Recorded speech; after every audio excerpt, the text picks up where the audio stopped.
오늘 주어진 본문의 말씀에 따라서 여러분들에게 드릴 하나님의 말씀의 제목은 말씀에 순종하려는 것이 율법적이라고요 라는 제목으로 하나님 말씀을 여러분들에게 드리도록 하겠습니다. 우리가 많은 사람들이 그런 말들을 쉽게 내뱉는데, 쉽게 내뱉는 말들 속에 이런 말들이 있어요.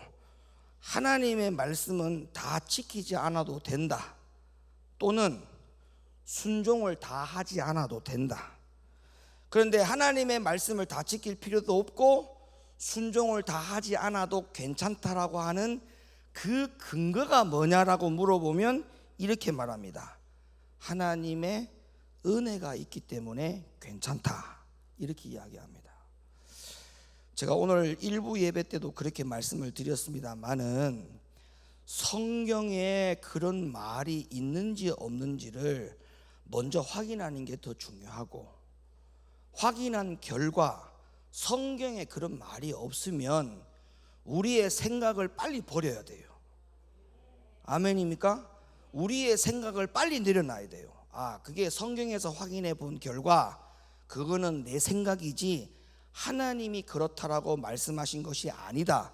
다시 말하면 비진리잖아요. 비진리. 그래서 그 비진리를 빨리 버리는 것이 우리 신앙생활에 유익을 가져다 주는 줄로 믿으시면 아멘 하시길 바랍니다. 그러니까 예수를 믿으면 되지 하나님의 말씀을 굳이 다 지킬 필요가 없다.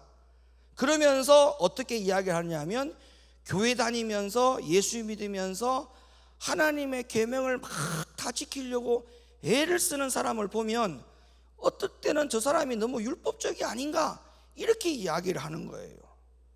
그러니까 하나님의 말씀대로 살려고 하는 사람을 율법적이 아니냐라고 폄훼하는 것은 그거는 성령 회방죄에 걸려들 수 있습니다. 아주 무서운 죄입니다.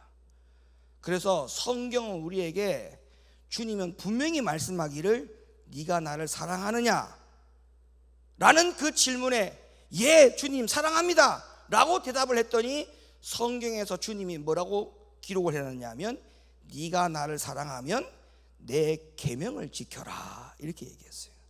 그러니까 주님 사랑하는 것과 계명 지키는 것을 따로따로 두지 아니하고, 주님 사랑한다라면 내가 말한 계명을 지켜서 네가 나를 사랑하는 그 증거를 보이라, 이렇게 얘기한 것이기 때문에 주님의 계명을 지켜도 되고 안 지켜도 되는 것은 절대 성경이 아니다. 그러니까 하나님의 말씀의 계명에 순종하지 않으면서 나는 구원받았다라고 이렇게 확신하는 사람들로 말미암아 가지고 온 교회가 뒤덮여 있다. 이건 뭐냐? 교회로 보면 이거는 재앙입니다. 재앙이에요. 교회에 앉아있는 모든 사람들을 영적으로 어둡게 만드는 재앙입니다. 예수만 믿고 교회만 다니면 되지 하나님의 말씀을 순종하지 않아도 된다라고 하는 그 자체가, 여러분들, 이것은 미혹이라는 사실을 여러분들이 꼭 기억해 주셨으면 좋겠어요. 자, 말씀을 봅니다. 마태복음 7장 16절로부터 21절 말씀 열어서 읽어주세요. 그의 열매로 그들을 알지니 가시나무에서 포도를 또는 엉겅퀴에서 무화과를 따겠느냐. 이와 같이 좋은 나무마다 아름다운 열매를 맺고 못된 나무가 나쁜 열매를 맺나니 좋은 나무가 나쁜 열매를 맺을 수 없고 못된 나무가 아름다운 열매를 맺을 수 없느니라. 아름다운 열매를 맺지 아니하는 나무마다 찍혀 불에 던지우느니라. 이러므로 그의 열매로 그들을 알리라. 나더러 주여 주여 하는 자마다 천국에 다 들어갈 것이 아니요 다만 하늘에 계신 내 아버지의 뜻대로 행하는 자라야 들어가리라. 아멘입니까? 다만 하늘에 계신 내 아버지의 뜻대로 행하는 자라야만이 들어간다. 그러니까 우리는 하나님의 말씀을 더하지도 말고 빼지도 말라고 했죠. 그리고 억지로라도 풀지 말라고 했어요. 이 말씀을 그대로 믿어야 됩니다. 왜? 이 말씀을 누가 했느냐 하면 예수님께서 직접 하신 말씀이에요. 앞에 서두에 설명하고 있는 부분은 좋은 나무가 좋은 열매를 맺고 나쁜 나무가 나쁜 열매를 맺는 것이 원칙인 것과 같이 너희가 주님의 자녀라면 주님의 자녀에 합당한 열매를 맺으라고 하는 그 말씀을 하시면서 우리가 맺어야 될 열매라고 하는 것에 대해서 뭐냐에 대하여 주님이 성경에 명명백백하게 기록하기를 우리가 맺어야 될 열매라고 하는 것은 다만 하늘에 계신 내 아버지의 뜻대로 행하는 자라야만이 구원을 얻는다라고 했으니 이것이 바로 우리가 쫓아가야 되고 맺어야 할 열매라는 것입니다. 답시다. 순종의 열매. 예, 그 열매를 맺으라는 거예요. 그런데 오늘 많은 사람들이 교회 안에서 미혹의 영으로 말미암아 어두워져 있는 많은 사람들이 말하기를 예수를 믿기만 하면 되지 주님의 은혜가 우리에게 있기 때문에 하나님의 계명을 다 지킬 필요가 없다라고 말하는 것은 그것이 뭐 때문에 그러느냐 하면 성경에 기록되어 있는 이 은혜라고 하는 단어를 잘못 오해하고 있기 때문에 그렇다는 거예요. 우리가 바울에 대한 비교를 오늘 주일 일부 예배도 내가 잠시 말씀을 드렸습니다만은 다메섹 도상에서 주님이 그에게 찾아와 가지고 사울이 바울이 되었던 나의 나된 것은 주님의 은혜라고 하는 그 은혜는 불가항력적인 은혜가 분명히 아니라고 말씀드렸죠. 바울이 하나님이 찾아온 그 은혜를 거부하지 않았기 때문에 그 은혜가 임했다는 사실 우리는 성경을 통해서 확인을 했지 않습니까? 이처럼 바울의 생애에 바울이 고백한 은혜라고 하는 것은 뭐냐 하면 오늘날 교회에서 마구잡이로 생각하고 판단하는 그냥 그런 쉬운 은혜, 그런 은혜가 아니에요. 그러니까 다시 말하면 예수를 믿으면 다 끝난다, 아무것도 할 필요 없다. 주님이 그 은혜로 말미암아 우리의 과거의 죄, 우리의 현재의 죄, 우리의 모든 미래의 죄를 다 짊어지시고 십자가에 달려 돌아가셨기 때문에 우리는 아무것도 할 것이 없다. 그 십자가의 은혜로 말미암아 우리는 어떻게 살든지 간에 하나님의 은혜로 살아갈 수 있는 그런 은혜를 입은 자다라고 말을 하는 거예요. 그러나 바울의 고백을 보세요. 그런 은혜가 아닙니다. 로마서 6장 14절 바울이 뭐라고 고백하는가 한번 보세요. 죄가 너희를 주관치 못하리니 이는 너희가 법 아래 있지 아니하고 은혜 아래 있음이니라. 그런즉 어찌하리요? 우리가 법 아래 있지 아니하고 은혜 아래 있으니 죄를 지으리요. 봐봐요. 자꾸 그런 쉬운 은혜를 자꾸 이야기하다 보니까 그 은혜 아래 뭐를 한다? 사람들이 죄 짓고 있다는 거예요. 그러니까 바울이 말하는 은혜는 주님의 그 은혜를 통해서 우리가 마치 아무것도 할 수 없는 것처럼 생각해도 되는 그런 은혜가 아니라는 결론입니다. 그런 은혜에 빠져 있다 보니까 바울이 하는 말이 법 아래 있지 않고 하나님의 법 아래에서 살아야 되는데 전부 다 은혜 아래 전부 다 갇혀가지고 죄를 짓고 산다. 이 이야기를 지금 바울이 하고 있잖아요. 그러니까 바울이 만약에 하나님의 은혜, 주님의 은혜로 모든 것을 퉁칠 수 있는 은혜라고 주장을 했더라면 바울이 지금 이 로마서 6장에서 이런 이야기 할 수 없어요. 왜 사람들이 하나님의 말씀의 법 아래 있지 아니하고 전부 다 이 은혜 아래 있어가지고 죄 짓고 사느냐? 그걸 지금 비통한 마음으로 이야기하고 있지 않습니까? 그러니까 다시 말하면 뭐예요? 이런 쉬운 은혜, 약해 빠져 있는 이 은혜를 생각하며 살아갈 것이 결코 아니다. 왜? 그 다음 말씀 읽어보세요. 그 다음 말씀. 그럴 수 없느니라. 네. 너희 자신을 종으로 들여 누구에게 순종하든지 그 순종함을 받는 자의 종이 되는 줄을 너희가 알지 못하느냐. 네. 혹은 죄의 종으로 사망에 이르고 혹은 순종의 종으로 의에 이르느니라. 그러니까 은혜로 모든 것이 되는 게 아니에요. 내가 순종의 종으로 살아갈 것이냐 아니면 내가 불순종의 죄로 살아갈 것이냐. 죄의 종으로 살면 사망에 이르고 순종의 종으로 살면 의에 이르느니까, 그러니까 은혜 아래 살지 말고 법 아래 살아라. 그래서 이후로 바울은 은혜에 대한 정확한 분별력 있는 말씀을 하셨고 믿음에 대해서도 정확한 분별력 있는 말씀을 통해서 바울 서신에서 성경이 기록되어져 나갑니다. 신약 성경 총 27권 중에 27권 중에 바울 서신이 13권입니다. 그 바울의 책이 13권인데 그 13권 안에 바울이 주장한 은혜, 바울이 주장하고 있는 믿음이 무엇인지를 다시 한번 분별해 보십시오. 우리가 교회에서 쉽게 그냥 툭툭 던지는 주님의 은혜 아래 있으면 하나님의 계명 정도는 안 지켜도 주님이 우리를 다 봐주실 것이다라고 하는 그런 은혜, 그런 믿음, 바울이 한 구절도 기록해 놓은 적이 없어요. 그렇게 생각되어지는 구절이 있다 할지라도 그 구절을 잘못 해석하고 착각하고 있는 내 자신이 문제인 것이지, 성경의 전후 맥락 속에 보면 이미 그 뜻이 그런 뜻이 아니다라고 하는 것이 성경에 기록되어 있습니다. 그래서 저희 교회는 이미 로마서 강해를 다 마쳤어요. 15주간에 걸쳐서 로마서 강해를 전체를 다 뗐습니다. 그 로마서 강해를 전체 해본 결과 하나님의 은혜가 무엇인지, 하나님의 믿음이 무엇인지에 대한 분명한 진리가 무엇인지는 이미 우리가 알고 있기 때문에 이 말씀을 재차 여러분들에게 자신 있게 드리는 이유가 바로 그런 이유인 것입니다. 그러니까 율법의 행위 그 자체가 우리들이 목숨을 걸고 지켜야 할 율법으로 사는 믿음이 아니고, 다시 말하면 종교인으로 사는 믿음은 믿음이 아닌 거예요. 우리에게 중요한 믿음은 종교인으로 살아가는 믿음이 아니라 예수 계명 말씀을 목숨을 걸고 지켜서 살아갈 수 있는 그 믿음을 결코 믿음이라고 표현을 하는 겁니다. 아멘입니까? 세상과 타협하는 믿음, 그런 믿음이 어디 있어요?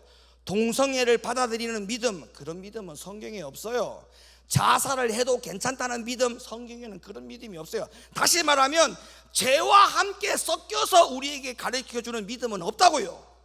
죄는 죄, 믿음은 믿음, 의는 의, 죄는 죄, 이렇게 말하고 있지, 죄를 포함한 의는 성경에 어디 한 구절도 없습니다.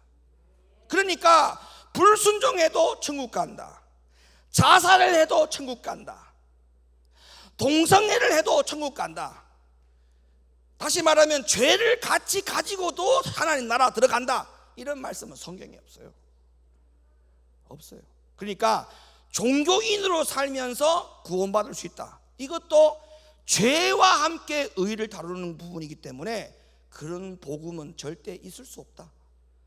따뜻하, 죄는 죄, 의는 의. 절대 죄와 의는 같이 갈 수 없습니다. 죄는 죄, 의는 의. 할렐루야. 그러니까 불순종하면서도 예수 믿음으로 괜찮다라고 하는 것은 이게 불법과 의를 같이 간다는 말이기 때문에 성경에는 그런 복음 자체가 기록되어 있지 않습니다. 아, 목이 타네. 자, 그 말씀이 성경에 있어요. 로마서 3장 27절. 그런즉 자랑할 때가 어디뇨? 있을 수 없느니라. 무슨 법으로냐? 행위로냐? 아니라 오직 믿음의 법으로니라. 그러므로 사람이 의롭다 하심을 얻는 것은 율법의 행위에 있지 않고 믿음으로 되는 줄 우리가 인정하노라. 하나님은 홀로 유대인의 하나님뿐이시뇨, 또 이방인의 하나님은 아니시뇨. 진실로 이방인의 하나님도 되시느니라. 할례자도 믿음으로 말미암아 또는 무할례자도 믿음으로 말미암아 의롭다 하실 하나님은 한 분이시니라. 아멘. 그런즉 우리가 믿음으로 말미암아 율법을 폐하느뇨? 그럴 수 없느니라. 도리어 율법을 굳게 세우느니라. 아멘. 모든 믿음의 포커스가 율법을 굳게 세우는 쪽으로 가는 거예요. 알겠습니까? 이거 너무나 중요한 이야기예요. 모든 믿음에 대한 성경의 창세기부터 믿음에 대해서 쭉 이야기가 나오지만 그 믿음에 대한 모든 결과가 뭐냐? 전부 다 율법 위를 세우는 거예요. 율법을 세우는 거예요. 율법에 세우는 거예요. 그런데 그 율법의 기능은 그렇게 소개되어져 있고 믿음의 기능이 그렇게 소개되어져 나오는데, 우리가 실제적으로 가지고 있는 그 믿음을 가진 사람은 왜 하나님의 율법이 왜 안 세워집니까? 이게 문제 아닙니까? 이게 바로 다 종교인에 빠져 있는 거예요. 신앙인에 안 돼요. 종교인에 들어가 있는 거예요. 정말 능력자들이 되길 바랍니다. 말씀이 살아 역사하죠. 그러면 그 말씀을 가지고 있는 사람도 살아 역사되어지는 사람이 되어야 돼요. 말씀은 살아서 역사한다는 걸 아는데 그 말씀을 가지고 있는 저와 여러분들이 살아 역사하는 믿음이 없다면 그 믿음은 가짜예요. 아니면 말씀이 내 안에 없든지 둘 중에 하나예요. 둘 중에 하나. 그러니까 살아 역사되어지는 말씀이 내 안에 있다면 나도 역시나 살아 역사되어지는 믿음을 가지고 살아가야 되는 거예요. 네, 진짜 아멘이죠. 진짜 아멘이죠. 진짜 아멘이죠. 그래서 우리는 성경에 나오는 예수 믿음이 뭐냐? 예수 믿음은 예수를 2000년 전에 나를 위해서 죽으신 그 예수를 믿는 게 예수 믿음이 아니에요. 율법을 세우는 거예요. 율법을 세우는 거예요. 예수님이 이 땅에 오신 것도 율법을 폐하러 온 것이 아니고 율법을 완전케 하러 왔다고 했잖아요. 그러니까 예수님이 오신 목적이 율법을 완전케 하러 왔기 때문에 우리가 그 예수를 믿는다면 율법을 완전케 하러 오신 그 예수를 믿어야죠.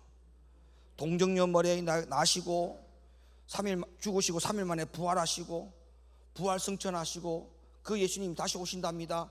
예수님의 생애를 믿으면 되는 겁니까? 아니죠. 아니죠. 우리에게 그런 믿음을 소개하고 있는 게 아니에요. 사랑하는 우리 높은 뜻 교성도 여러분, 간곡하게 요청합니다. 예수의 올바른 믿음을 가지시기를 바라요.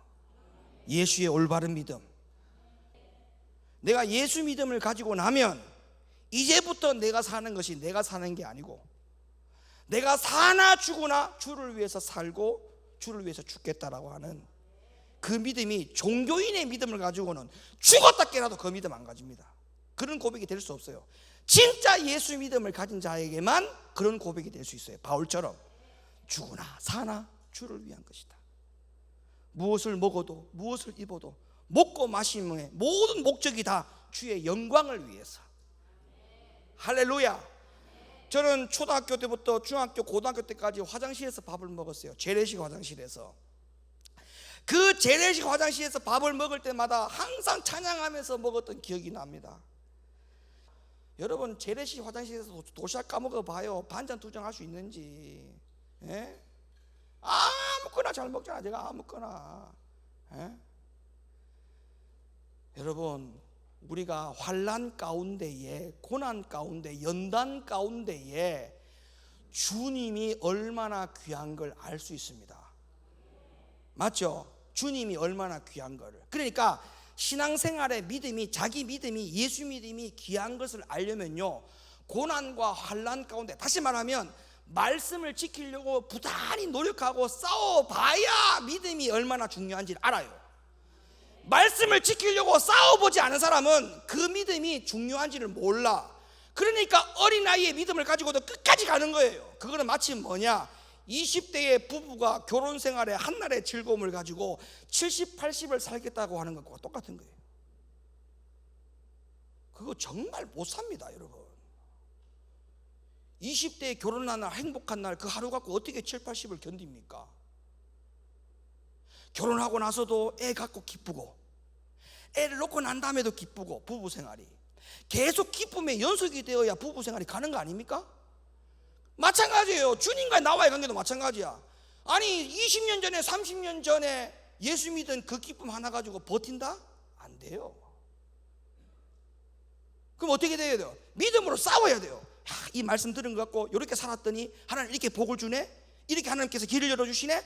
거기에 대한 부단한 싸움이 있어야 내 믿음이 귀한 줄 알고 주님이 귀한 줄 안다니까. 그래서 성경이 말하잖아요. 네 배꼽줄을 잘라라. 배꼽줄을 잘라야만이 성장합니다. 배꼽줄을 달고 있으면 성장 안 해요. 잘라야 돼요. 그러니까 말씀 지키는 것이 극히 정상적인 거예요. 율법적인 게 아니에요. 알았죠? 오히려 말씀을 안 지키는 그분들이 불쌍한 것이지 말씀 지키려고 노력하는 우리들이 불쌍한 게 아니에요. 다시 다 말씀을 지키는 것이 당연한 것이다. 순종하는 것이 당연한 것이다. 이런 믿음으로 사실 수 있기를 예수님의 이름으로 축원합니다.